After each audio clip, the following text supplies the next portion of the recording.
Zaggy fell asleep on the couch watching a dinosaur documentary. He woke up to a dinosaur roaring, not from the television, right behind him. Zaggy slowly opened his eyes. There were no walls, no couch, no television, just enormous trees, thick vegetation, and mud underneath his feet. He looked around, then looked at his clothes, then back at the forest. Something enormous moved between the trees. Zaggy suddenly realized something. He wasn't watching a documentary anymore. He was standing in the Jurassic period, around 150 million years ago, and he had absolutely no idea how he got there. His first thought wasn't, "How do I get home?" It was much simpler. How do I not get eaten? Zaggy started walking, very slowly. He didn't know where he was going, but standing in the open seemed like a terrible idea. Then he heard something moving through the bushes. Zaggy froze. The leaves started shaking. One creature appeared, then another. Small theropod dinosaurs, not giant movie monsters, but fast, alert predators with sharp teeth. Zaggy backed away. The dinosaurs watched him. For a few seconds, neither side moved. Then one stepped closer. Zaggy slowly climbed onto a fallen tree. The dinosaurs circled below him. Eventually, they lost interest and disappeared into the vegetation. Zaggy waited, then climbed down. He had survived his first encounter, but he had just made a mistake. He was thinking about dinosaurs when his biggest problem was going to be something much less exciting: water. Zaggy had watched enough dinosaur movies to know what not to do. Don't fight the giant predator. Don't run toward the giant predator.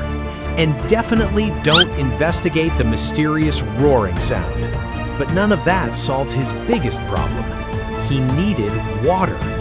And finding water wasn't enough. It had to be safe to drink. He eventually found a stream and crouched beside it.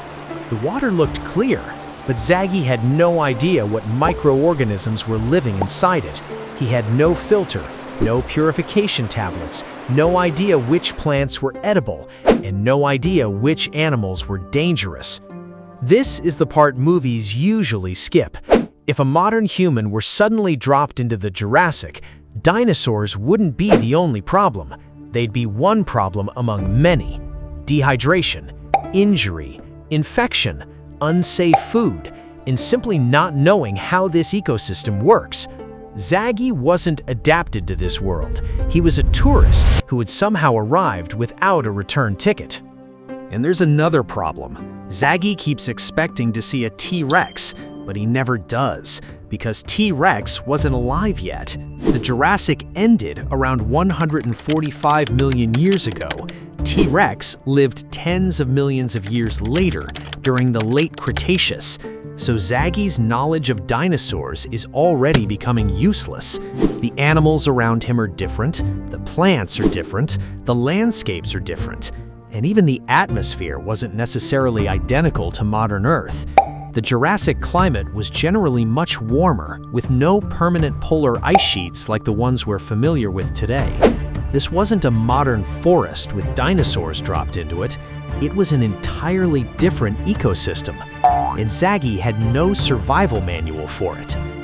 Then he noticed something. A group of enormous, long-necked dinosaurs was moving through the trees. They weren't hunting him, they were eating. But Zaggy quickly learned something important. You don't have to be prey to get killed by an animal. One of the dinosaurs suddenly turned. Zaggy froze. The animal was enormous. It wasn't interested in him, but it didn't need to be. A creature weighing several tons doesn't have to attack you to be dangerous. Zaggy slowly moved behind a tree. The dinosaur took another step. Crack! A branch snapped underneath its foot. Zaggy waited until the herd moved away. Only then did he breathe again. He continued through the forest until the sun began disappearing, and now he had another problem: night. Zaggy had no flashlight, no tent, no fire, and absolutely no idea what became active after dark. He found a rocky overhang and squeezed underneath it. It wasn't comfortable, but at least nothing could easily see him. He was exhausted, hungry, thirsty, and completely alone. Then he noticed something beneath the dirt, something that definitely did not belong here. Zaggy brushed the dirt away. A smooth object was buried underneath. It wasn't a fossil. It wasn't a rock. It looked like a small piece of metal, and it was glowing.